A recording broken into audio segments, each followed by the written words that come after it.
further because we have some more papers coming on. Now we have this third paper, so we have been so many exciting papers going on. So we have reached to our paper 3, and to present paper 3, I'd like to invite Professor Shobhakar Dhakal from the Department of Energy and Climate Change, Asian Institute of Technology. Professor Dhakal, the floor is yours, and you have 30 minutes time to give your presentation. And this paper will be discussed by In Long, Associate Professor from the University of Tokyo. Thank you. Professor, floor is yours. Yes, thank you, and very good morning in Thailand, but maybe good afternoon to colleagues in Australia at least, and colleagues all over. So this afternoon, first of all, thank you to ADBI colleagues for this opportunity to work on this agenda, which is very, very important agenda for us in Asia. So the topic of the paper that we are working on is integrating regional energy sector in Asia. So let me now put up my slides up there.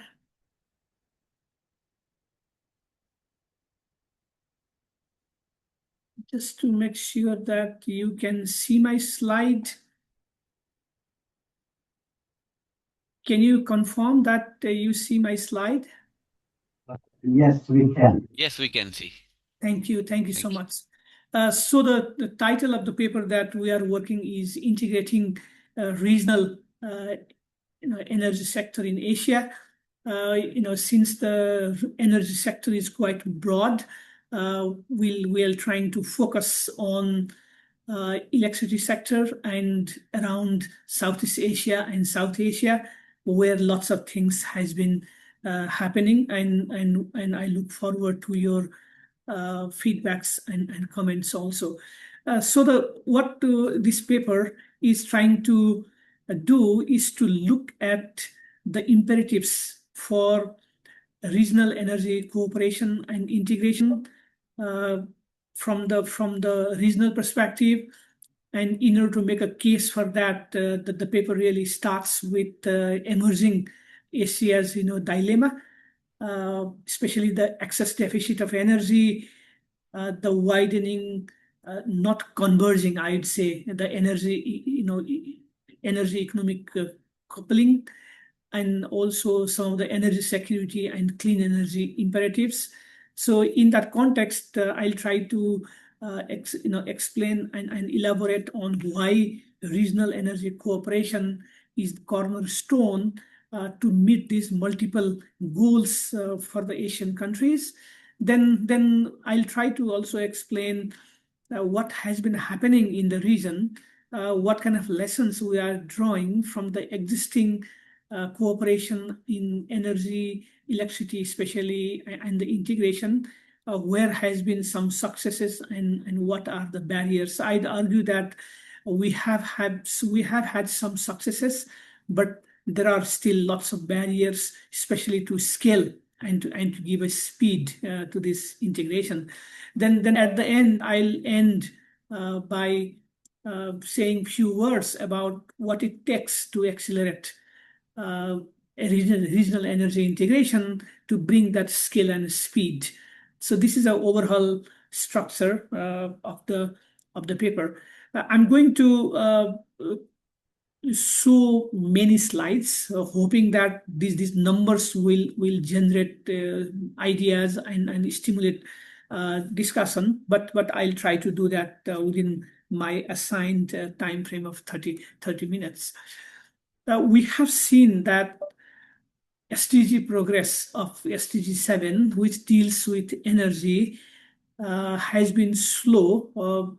Not surprising. Many other SDGs are slow, and we are not in path to reach this SDG goal by stipulated time of 2030. So at the moment, we have roughly 92% of the global electricity access is there. Our access to the clean cooking fuel has been up from 64% in 2015 to 74% as of now, with huge gaps still remaining in several parts of Asia and especially sub-Saharan Africa. Now, if we look at global picture with Asia Pacific, Asia Pacific is doing better compared to the global average in terms of electricity access, which stands around 98.3%. And of course, yes, from the global average, Asia might be doing better even in the clean cooking. But as you can see that the march towards the clean cooking has been pretty slow.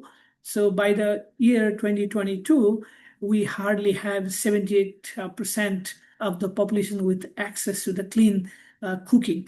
So we have much to do. Again, we don't have much reason to be happy with this electricity access 98.3%, because again, the definition of electricity access has been quite a conservative. And if we really look at the productive use of electricity versus subsistence use of electricity, different tiers of the electricity access, we still have lots of problems. But what I'm trying to say here is that the energy access remains a critical issue, despite the fact that we have seen some progress. And especially in Asia, some of the recent number puts population without access to electricity to 53 million in Asia. And as you can see that in the country like Myanmar, Pakistan, India, Indonesia, still we have a large number of population without access to electricity. As I said, again, the definition of electricity access still is quite conservative. Now, of course, if we then look at the clean cooking, we have a huge problem. Almost 1.2 billion people in Asia still have a problem with access to the clean cooking fuel, especially in the country like India, parts of the China, and the Pakistan, Indonesia, Bangladesh, and several other countries. So we still grapple with this issue of access. Now, of course, there is a lot of tracking framework, which you know very well that there is a SDG tracking framework. The march towards SDG is pretty slow. And in the area of the renewable energy share, even we are regressing, which is sad. But the progress by 2023, which is almost mid from 2015 to 2030, is still our speed is very slow, except the speed of the access to electricity. This is where we stand. So the access means that Asia will need more energy, Asia will need more electricity, because access is still a problem. Now, if you look at the economic side, we have seen that we have not been able to decouple the GDP from our energy consumption and related carbon emission much. While in Asia, yes, we have seen that GDP growth rate has been faster than the CO2 emission growth rate. We can see some decoupling happening. I wouldn't call as a decoupling, but I'll come back to the definition of different kind of coupling. Compared to the Asia, if we look at other parts of the world, and especially South Asia and Southeast Asia, you see that the rate of that decoupling is much weaker in South Asia. And in Southeast Asia, you can see that CO2 growth rate has been higher than the GDP growth rate. Actually, the situation is little worse in Southeast Asia. So in Asia, Southeast Asia, and my next slide, the Pacific, as you can see here, they have the CO2 growth rate the higher than the GDP growth rate. And while in other part of the Asia, decoupling is happening, but still the pace and the speed in Asia is much slower than the developed economy or the developed part of the Asia. So this is a reality. This is important to us because in one hand, we are in the process of providing greater access to energy. And on the other hand, our GDP and this the energy is closely linked, has not been able to decouple much faster that we want to anticipate or that we wish to have. Now, this is our emerging work, we try to see how the energy and economic decoupling is, happening in Southeast Asia and South Asia. So, decoupling here means that percentage change in total final energy consumption, how is it decoupled with the percentage, growth in GDP, and whether it's decoupling. So we mostly see the weak decoupling in terms of energy. When I say weak decoupling here, which means that the growth rate of GDP is faster than growth rate of GDP is faster than the growth rate of total final energy consumption. But some countries like Brunei, Thailand, these countries have some difficulty. They are not still doing better in that weak decoupling scene. Now, if we try to see that in the context of the emission, well, energy decoupling we might be seeing, although it's weak decoupling.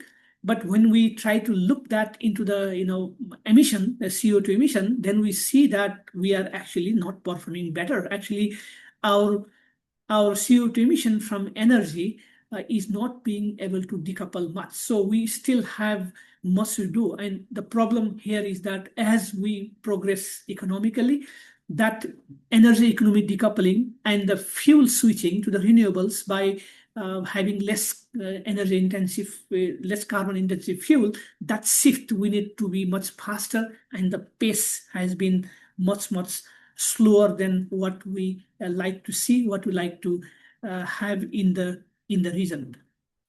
Now, the region has still quite grappled with the fossil fuel, which is not unusual. Of course, other regions are not too different either. The coal and natural gas and the oil has been the mainstay of these economies.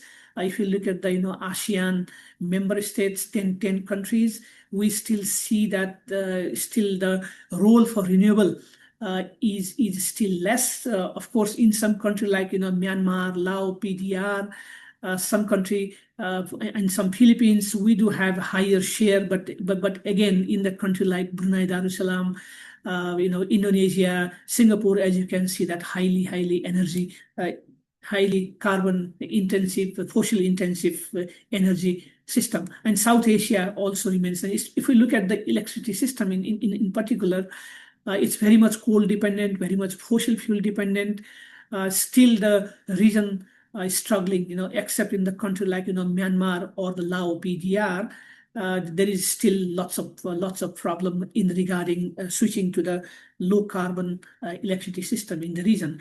Now, if the countries don't collaborate, these three different tenets of energy, availability, affordability, and the acceptability is very difficult to achieve by any single fuel. Achieving all these three goals, to all these three dimensions together without the countries collaborating regionally. So this has been a important point, which makes a strong case that countries need to collaborate, countries need to work together, and the case for the regional energy integration. So if we really look at ASEAN member states do have renewable energy targets, and they also have targets for renewable share in the installed power capacity. ASEAN is in the path to meet the renewable share in installed power capacity, but not in the overall energy as such. So if we look at the future projection coming out from ASEAN, we see that oil and coal and still natural gas is still going to stay under the business as usual scenario, and the cost of that business as usual scenario of the fossil dependency is very high. So the region's concern for energy security, price volatility, and imported fossil fuel really couples with that, and the renewable energy target is very important. Then on top of that, ASEAN countries do have nationally determined contributions made under the Paris Agreement, so that the countries are obliged, and countries are trying to ramp up the level of ambition in even the NDC 3.0 version, which countries are submitting in this year. So we have the multiple objective. The cost of inaction in ASEAN is very, very high. There are several studies which shows that the economic loss in output would go to the 7 times of their GDP between now and 2050. ASEAN would lose a large segment of the GDP by 2048 if the climate change keeps on happening. So the ASEAN has been in quite a tight spot of enhancing energy security, taking care of carbon mitigation objectives, managing climate change, shift to the renewable energy, and these has been grappling. The ASEAN has been grappling, but again, there is enough abundant renewable energy supply. If the country operate individually, then they can't do it. So that makes again strong case for the regional energy integration. The fossil dependency is very high in ASEAN. We can say that in terms of gas and coal, ASEAN as a region is a net exporter. Only for the oil it is net importer. But again, that coal and the natural gas only comes from the few countries, Brunei, Myanmar, and the coal largely comes from the Indonesia. But all other countries, they have a serious fuel dependency or energy security problems. And South Asia is not too different either. In South Asia, the energy dependency has been quite high, and also not only energy dependency in terms of net import to available energy share, but also the huge dependence on the fossil fuel, particularly for the country like India, Bangladesh, Sri Lanka, many countries. But we have some country like Bhutan and Nepal. There is a much better situation than the rest of the South Asian countries. Then now, why this regional energy cooperation in this whole regional context is very attractive, because it allows to share resources. It can promote energy diversity. It allows technology to scale, and also prepare everyone for the better economics to the pooling infrastructure. So there are lots of research done in this arena which try to establish how regional energy cooperation enhance the energy security, especially of the electricity security. Then also how it accelerates and integrates renewable energy, because renewable energy resources are very scattered in different countries. For example, renewable electricity from Bhutan and Nepal can easily go to Bangladesh and India in order to meet the India and Bangladesh need to move its electricity system beyond the fossil dependent system. So again, this greenhouse gas emission market efficiency, attracting investment, creating new kind of job is very important. And energy integration and electricity integration can also unlock the other areas of the economic cooperation, building trust and building conducive political environment to work. So these are the kind of things has been discussed and very, very important. There are a lot of quantification. I'll not get into much detail. There are some studies done by us in Nepal, try to establish a number that if Nepal meets its one electricity demand, since there is lots of run-of-the-river hydropower plants which will get curtailed if not utilized, if Nepal can sell to India or Bangladesh, then Nepal can earn billions of rupees, and also it can help displace a huge amount of emission in India by taking Nepal's electricity, and same logic goes to Bangladesh. And such kind of quantification, such kind of number exists, and these numbers are good source to bring this dialogue forward. Similarly, the value of these regional power interconnections has been also quite established in the Southeast Asia. There have been a lot of studies done, ASEAN Power Grid Master Plan, which says that cross-border interconnection would allow 64 renewable energy projects to come together, and also it will reduce the cost of decarbonization in Southeast Asia by up to $0.8 trillion. Lots of carbon footprint can be avoided. So there are many such studies done in ASEAN Power Grid context, in Greater Mekong Sub-Regional Power Agreement context. So the point is that this regional connectivity is very attractive, and the countries working in isolation will have to bear with the energy security issues. They have to bear with the environmental issue and then the cost issue. So the regional energy integration is quite attractive. Now I'll quickly go through. Okay, given that attractiveness, which is very important, then what region has been doing in this electricity cooperation and integration? We have many different type of agreements framework in place. Very well-developed frameworks such as ASEAN Power Grid and Greater Mekong Sub-Region. Two emerging ideas such as BIMSTEC, Bay of Bengal multi-sectoral technical and economical BIMSTEC, to many other new area like ACMECS and the Brunei and the Indonesia's kind of arrangement. So the region has a multiple different set of such agreements, and the typology of these existing power agreements and cooperation has been quite diverse in the region. If we look at the way electricity trade is happening in ASEAN, you'll see that yes, ASEAN seems to be doing a lot, but if you really look at the number, the amount of the electricity trade happening cross-border is not very big amount.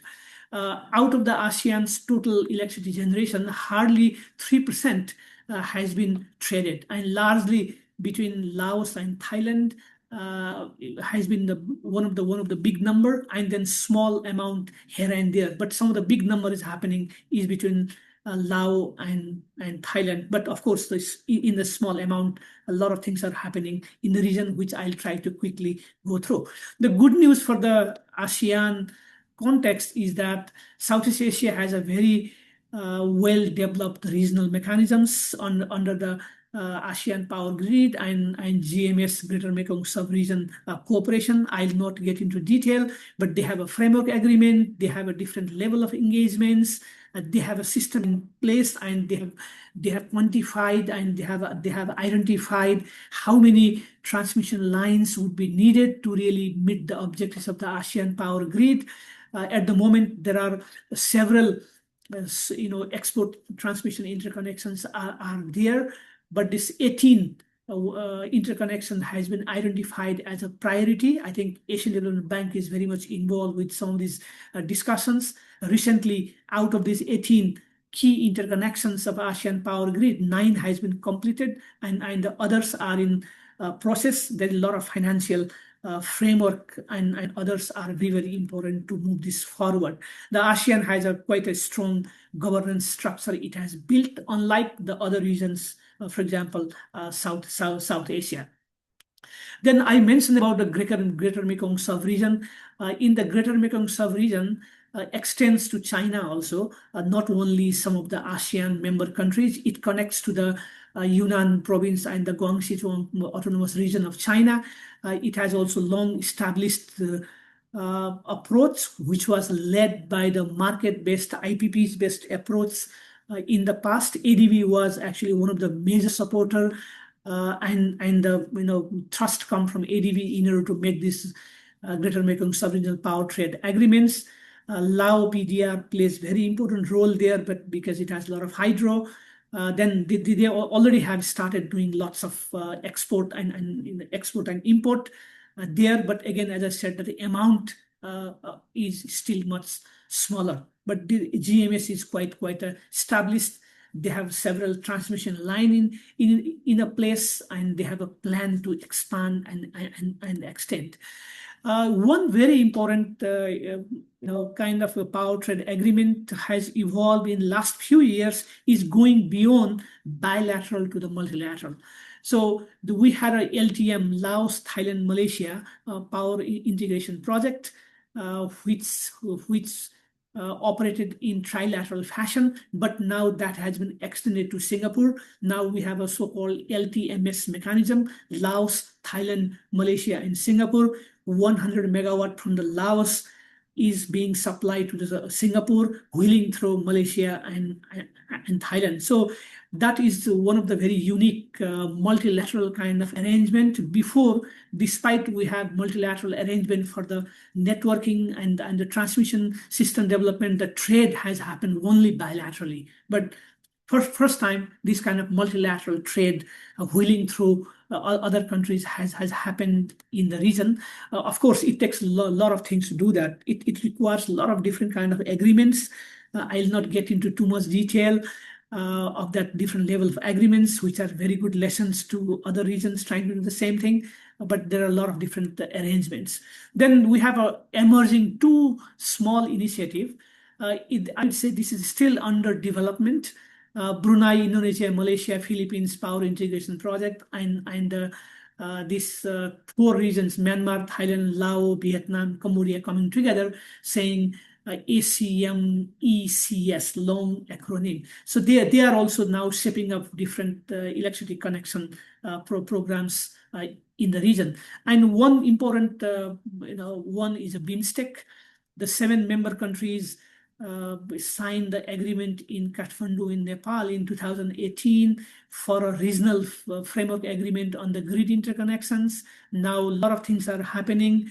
A BIMSTEC Energy Center has been established in Bangalore in India, and now this framework is trying to do master plan studies and some kind of policy for transmission of electricity and also policy for trade and exchange. So things are little moving, but still under very early stage. Now, if you really look at South Asia, I'll quickly go through South Asia.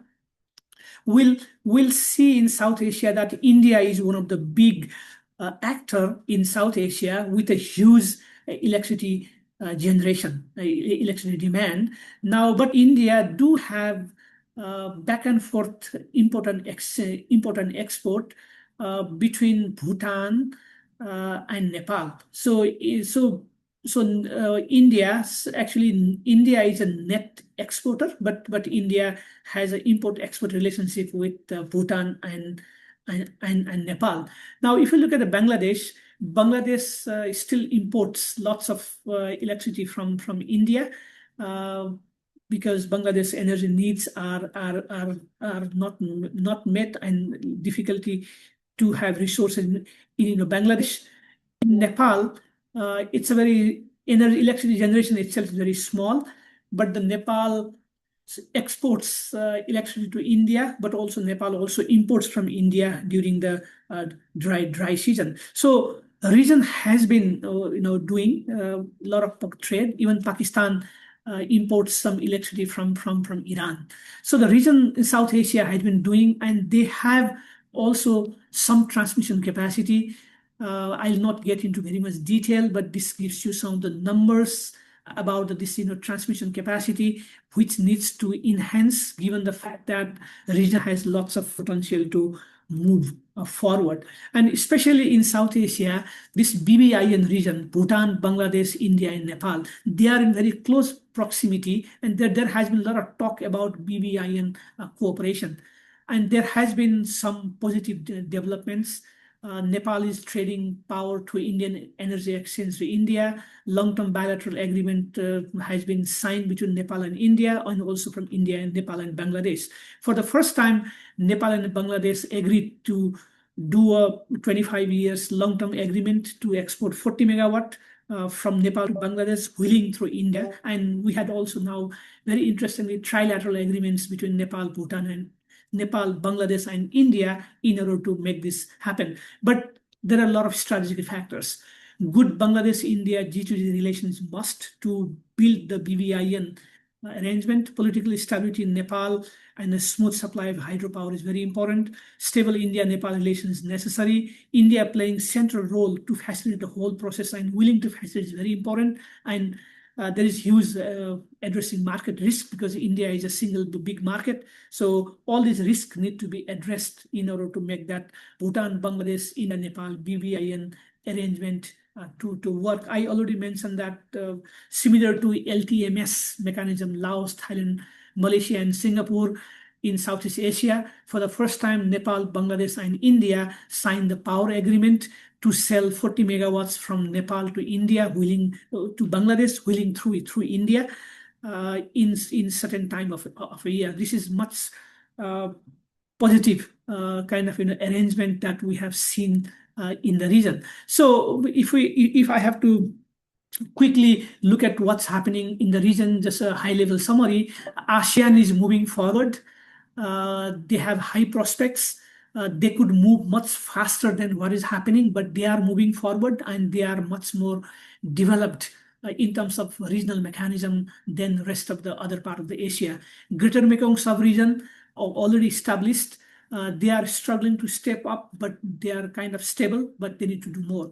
South Asian Association of Regional Cooperation, as we all of us know, SARC is almost dead. I wouldn't say dead, but almost dead. Nothing much is happening. The BIMSTEC is a new push. This is energy integration, electricity integration under BIMSTEC. BIMSTEC is one area that seems to be moving much faster. BBIN has a huge possibility. And that some window has opened and there is plenty positivity to move that, and all others are in early stage in the region. Now, of course, a lot of potential in the region, but the region do have lots of barriers. We carried out a couple of stakeholder based survey based studies in Nepal, Bhutan, and Bangladesh regarding what stakeholders really see or about their barriers, but those barriers are not something that we don't know. The barriers for the weak financing capacity, the barriers for institutional arrangements inside the country, need to build a trust, avoiding some of the regional mechanism are lacking. So some of these barriers are not very new than what we see in the literature. I'll not get too much into the detail, but I just summarize the barriers that what we see in the region. The geopolitics and political dispute has been a major barrier. We have a chicken and egg problem. That means there is no market guarantee. Without market, there is no investment. Without investment, without generation, without market, there is hesitancy to build a cross-border link. There is a bottlenecks in domestic energy infrastructure. There are financial constraints. So everything is coupled. Unless we don't break this impasse, moving faster is very difficult. It needs a lot of regional standardization, regional policy, regulatory harmonization, coherence, address way to look after risk and uncertainty, and the regional burden sharing mechanism for social cost. And at the country level, lots of capacity is needed to negotiate. A lot of capacity is needed to do a financial structuring and procure a finance. There is also a lot of fear of negotiation with the giant neighbors in the region. That need to be sorted out, and there is a domestic politicking and a lack of local consensus also hindering.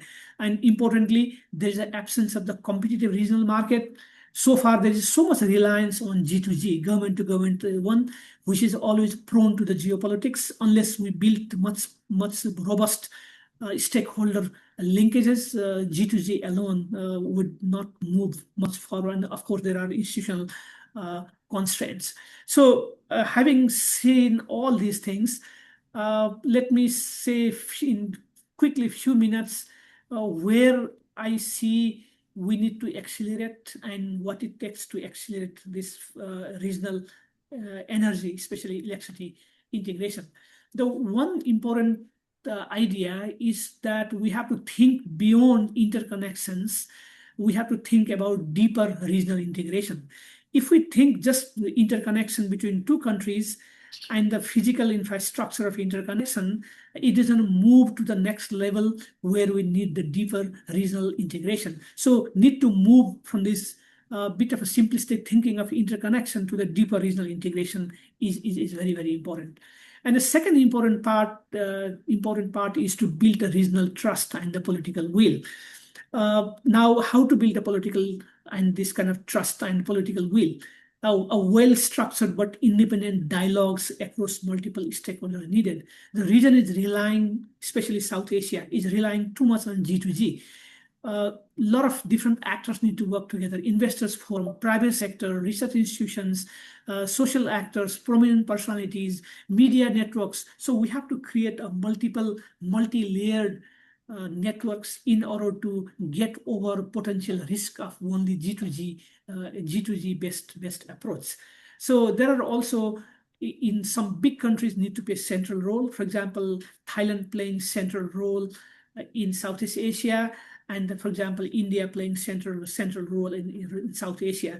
This central role need to be played by few countries with a due care to national sensitivity to other countries. So that is very important aspect, and also this need to build trust through evidence-based approach where agencies like Asian Development Bank and the research institutions can really help.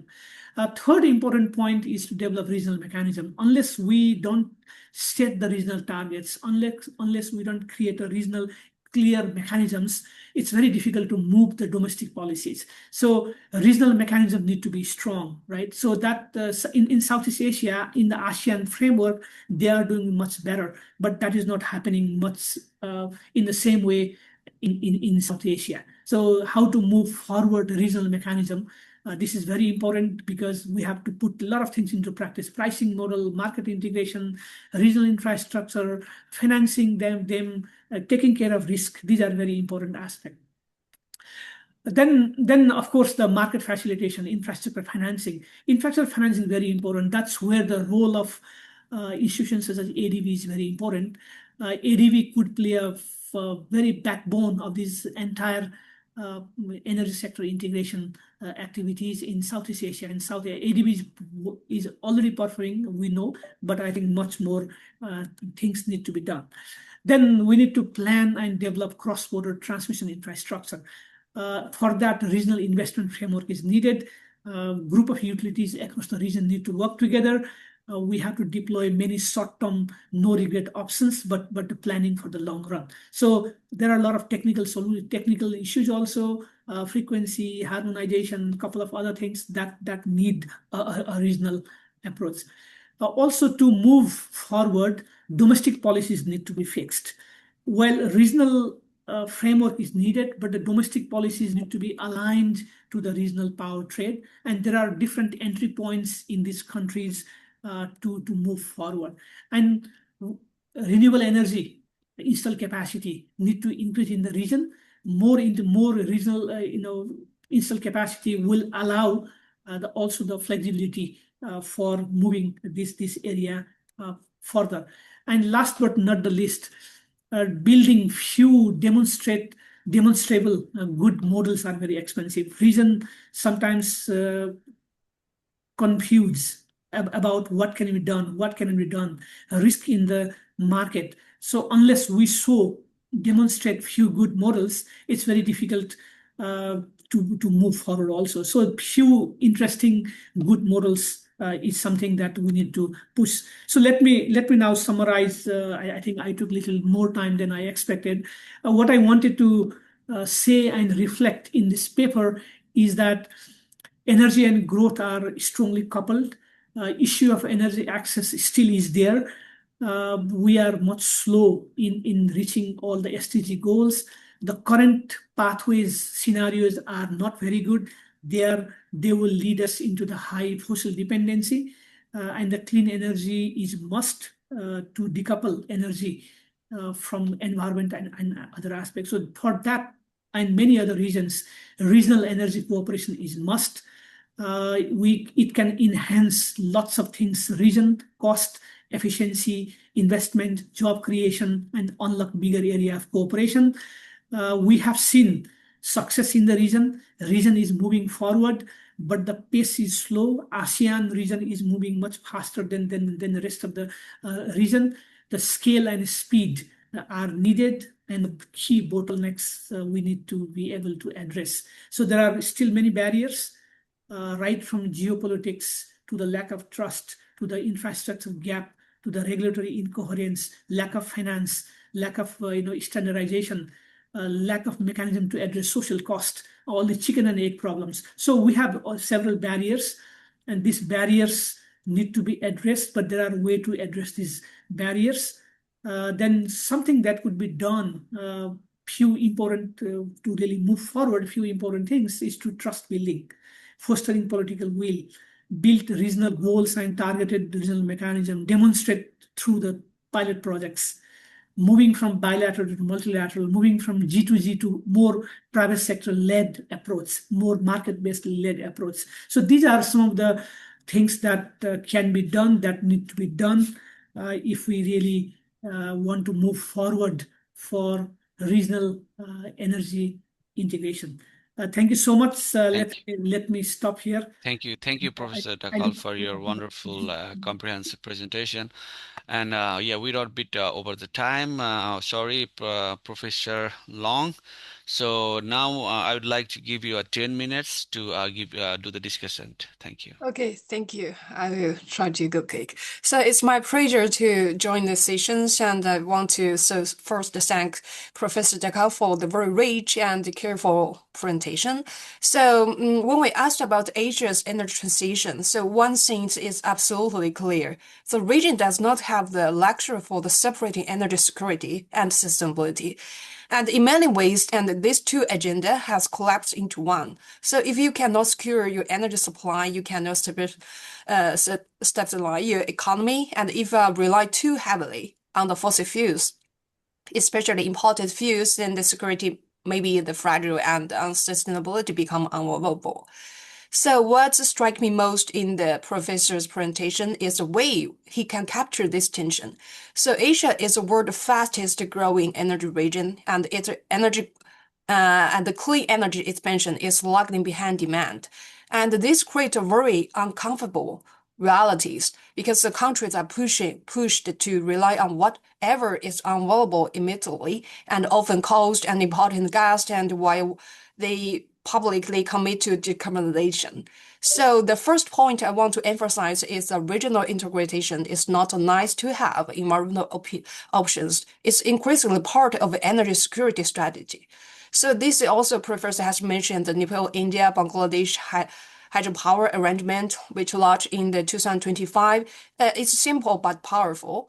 And also in this single treat, you can see the effects at the same time because the clear electricity, the higher system stability, and the reduction in imported fossil fuel waste. This is exactly why the professor argued the security sustainability nexus defined the Asia future. So if countries try to solve this pressure alone, they will fail at both. So when we even a modest level of regional cooperation, the pictures can change dramatically.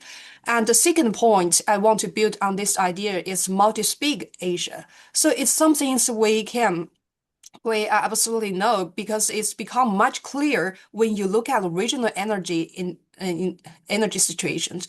So some sub-regions have developed realities coherent the institutions, while the others remain much lagged a lot. Especially the South Asia is very good example of the institutional progress. So, for example, the LTMS PIP project, and as the professor has mentioned, is multi-country electricity trade among this Laos, Thailand, Malaysia, and it's really the real first the demonstrations about the multi-terrorist clean energy trade can work in Asia. So it's not a large in volume yet, but politically and institutionally, it's extremely significant. And South Asia, however, tells the different story. It has a lot of technical potential, the hydrogens in the Nepal and Bhutan, the solar in the India and the Pakistan, and also large-scale loads centers across these regions. But institutional framework has not measured at the same place. So it's not equivalent of the Asia power grid vision. It's no unified governance platform, and the political shift often break the continuity. So it's preciously that phenomenon that professor referred to as a multi-speak Asia. So the speak of energy transition depends as much on the institutional alignment as it does on the resource endowment.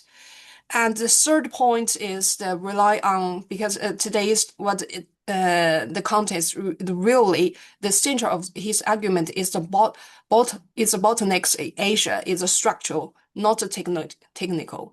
So technically, so Asia knows how to do this, like the HVDC transformations and cross-border balancing, and also the flexible backup, the regional data system. I think all these tools exist, and all the institutional fragments undermine their development. So let's unpack this a bit. For example, the most countries in Asia operate a very different domestic energy system, different structures about the trade, different subsidized mechanism, and different market rules. So, and when you try to create a cross-border electricity system, on top of that, those differences cannot disappear. They are amplified. So this is why the professor, I think, is emphasized importance of the governance. Like the regional energy system needs to trust its institutions and predictable regulation environment and financial artificers that can de-risk and co-broader investment. So without that, even the most promising the projects struggle to scale. And also, I want to speak on the moment on governance, because this is why I believe the professor contribution is especially important, because for Asia, to move from the scattered the exchange to a comprehensive regional achievement, briefly, the three conditions must develop. The first is countries must balance energy security, affordability, and also decarbonization at the same time. If domestically policies the contract itself, for example, they can subsidizing fossil fuels while promoting renewable imports, the regional agreement will not hold. The second is the demographic integrations. They can proceed cross-border integrations. If a country struggles to align internal grid codes to or electricity markets, it will struggle even more when we're trying to negotiate with the neighborhoods. And the third one is the regional institution must be the strengthened. So whether through the financing platform, standardized regulation framework, or shared operation tools, the countries and the needs and predicts mechanisms that reduce the political risk to corporations. And also, because we didn't have a lot of time to remind, so before closing, I would like to add one broader reflection from my research and my team's research. Although today's session focuses on energy, so we increasingly find the energy system cannot be separately from like the health system, economic resilience, and environment inequality. So this issue, maybe they can move together. They do not sit in the isolated policy box. For example, the household energy choice, they can directly link to the indoor air pollution, like the professor mentioned, the home in cooking and the energy supply in some of Asian countries are very limited. So maybe the women maybe do the cooking practice. And this is also another correlated problem related to the health burdens. And maybe by the older people, by humans, and also the outdoor air pollution is also clear reminder that the emissions do not stay within the nation's boundaries. So emissions are produced somewhere, but exposure happens on somewhere else. So borders are drawn by human, not the pollution or energy itself. So this is why I believe the energy problems are fundamentally integrated problems. They are climate problem, public health problem, and economic security problem at the same time. So when we think about the regional energy transition in Asia, we can think about electricity flows, of course, we have transmission capacities, and we also should recognize this ways we design energy system and will define the people's exposure to pollution and their healthy risk and even the social and economic inequalities that follows. So in that sense, the energy transition is not a technical transition. It's a transition in how we understand human well-beings, energy boundaries, and the regional interdependency. And it's exactly why the regional cooperation matters, not only for achieving the energy security, but also the decarbonizations. And this is, and not also for the addressing this border and the interconnected challenge that shape the people's life. So this is, I think, these integrations, not just cables. And I think it will determine whether Asia's energy transition succeeds. Thank you. Okay. Thank you. Thank you so much, Professor Long, for your very comprehensive discussion on the Professor Dhakal's paper. I think that's really wonderful. Now, I think I'd like to take another 5 minutes. Maybe we can go for the Q&A. So, yeah, for the panelists, if you have a question, please raise your hand. You can ask the question directly. If not, I have a few questions here on the dashboard. Okay. Yes, Dr. Dill, floor is yours. Open your Thank mic. you. Yeah, unmute yourself. Thank you, Dr. Raza and Professor Shobhakar. Thank you very much. I know, I mean, like you have been working in this area for such a long time. I don't think there is anyone who had so much of comprehensive idea than you. And your presentations was wonderful. I really liked it. And I had the opportunity to discuss with you in the past a lot about this energy grid within South Asia. One question for you is that ASEAN, we have also South Asia. We really want to have a regional grids integration so that we can ensure energy security on one hand, and also opportunity for other people where there's surplus of energy, like Nepal, Bhutan. But then, like, somehow I did not see the geopolitical issues that actually drives, or let's say curtails the process of integrations. So what are your thoughts on it? Like, I know it's very urgent. We really need to go for renewal. Otherwise, we are going to get into a catastrophic situations. However, even knowing the fact, why are we not able to move forward? Is it the geopolitical issues? How do you handle that? Yes. Can I? Sure. Yeah. First of all, thank you to Professor Long for very useful comments. Also, I think I really agree with everything what Professor Long mentioned. Maybe in a paper from the viewpoint of the energy transition is not only about energy but also with other sectors. So maybe that portion maybe we can little improve better. In our paper. Now coming to Dr. Dill's question, this is the question we have been asking all the time. Let's say South Asia. We have India, we have Bangladesh.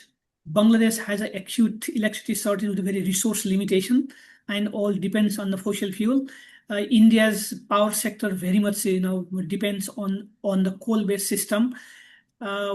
And both countries have lots of commitments, NDCs, lots of ambitious commitment also. At the same time, we have Bhutan and Nepal.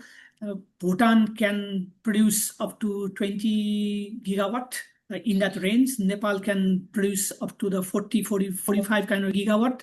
At the moment, how much we have been able to tap is very, very small.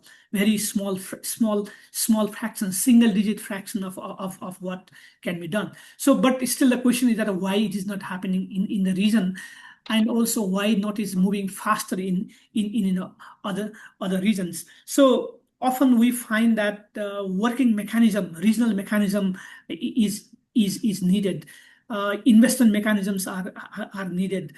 Political trust is needed. Sometimes a lot of politicking also happens around this topic, and sometimes we have a differences on the priority. So we have to find a way to deal with them, and these are more strategic issue. That's why I was saying that what is most important is to have a dialogue. And also Professor Long also mentioned that this energy integration is not about technical matter. Yes, we have a technology. We can pull finance from different sources if there is conducive environment.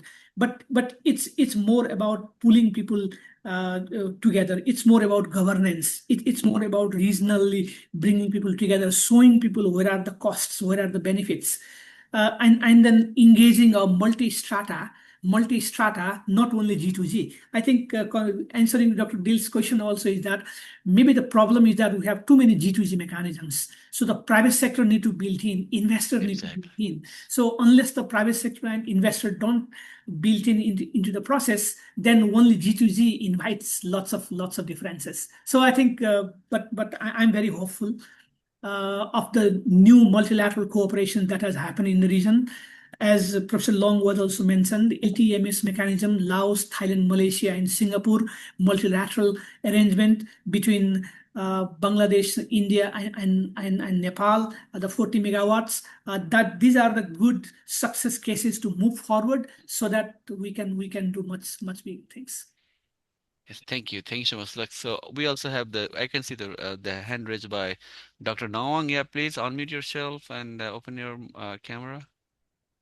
Yeah.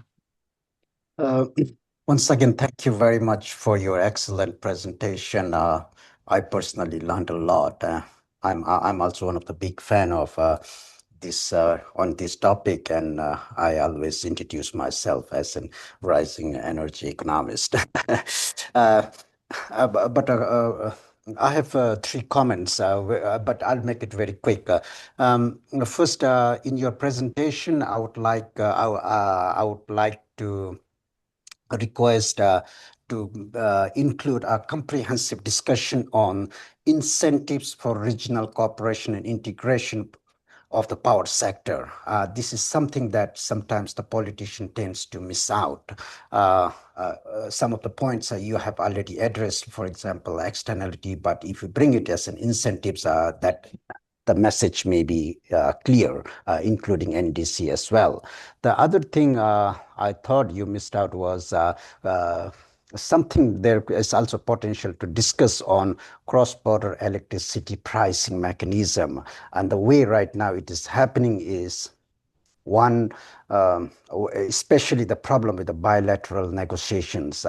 I'm pretty sure you understand this thought about. And other thing is, I think when it comes to technology, yes, technology is there, but especially when it comes to energy security system, I personally think that storage technology has been improving quite along these days, and this could be a one possible solution to address, not perfectly, but I mean, I see it that way. So if you could also discuss in your chapter on that, bring in some issues about that. And finally, as an economist, I always dream for one electricity market for Asia. Could you give some of your thoughts on it? Thank you. Yes, thank you. If I may respond. Thank you, Dr. Dendup. These are really very important points, and I'll try to improve those elements in the paper. You mentioned about incentive for regional integration. Yes, showing the externalities, showing the NDCs, showing how integration can improve energy security, how it can reduce the cost for the country. So those incentive mechanisms, I'll try to highlight a little bit more structurally. And you also mentioned about the pricing mechanism. The pricing mechanism, as I said earlier, that most of these dealings are G2G, right? So when you have a G2G mechanism, then the pricing mechanism are rather ad hoc, politically negotiated. But unless we develop the market mechanism, for example, now Nepal has access to the Indian Energy Exchange. So Nepal can actually look, depending on whenever there is a high price, if Nepal can supply, then Nepal can supply during that high price, day ahead market, sort of, Indian Energy Exchange. So those things are needed to bring the more private players into it. So that's why I emphasize several times moving from G2G to more market-led approach. So once the market-led approach, then the pricing mechanism can be much more flexible, and utilization could be possible. So I'll also try to address that a little bit clearly, your suggestion. Yeah, storage is very important. I understand.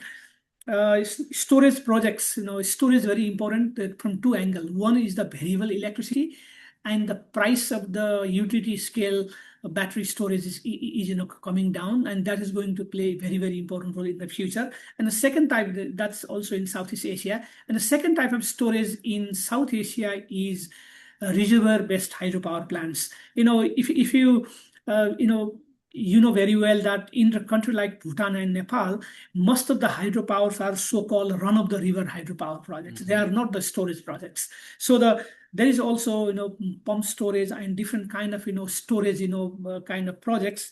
That those projects, of course, storage projects have some environmental implications. We have to be cautious of that. But the storage is definitely is going to play important role, either battery storage or the pump storage or the reservoir kind of storage for hydro. So I'll try to again address that more structurally as you suggested. Now, your question about one integrated market, electricity market in Asia. Yes, that's a dream.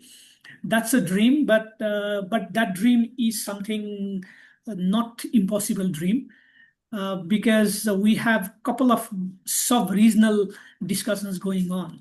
BBI in region has already good potential. Now, BBI in the region can easily will tap into the BIMSTEC region, where there is a lot of framework being developed, and the BIMSTEC will bring that into the Myanmar and up to the Thailand. Now, then we have a connection to the APG, Asia Pacific ASEAN Power Grid, which goes all the way down to Indonesia and Malaysia. Then we have GMS one, which really connects back to China, up to the Yunnan province in China. So I can see the basic bits and pieces of this potential Asian integrated energy network. But of course, we have, again, lots of barriers there in order to move. But this is not something, it should not be a dream. We should be aiming for that. Thank you. So I think we are running out of the time. So still we have like few questions, but I think that some of the questions I think Professor has already answered. Like for example, the people are asking about like what kind of policy could be done, and then I think like Professor Dhakal has already clearly mentioned those things.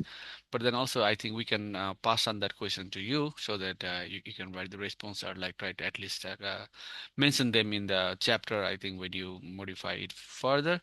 And with this, I would like to slowly wrap up for today's first on the session, which is a paper presentation. So we have all three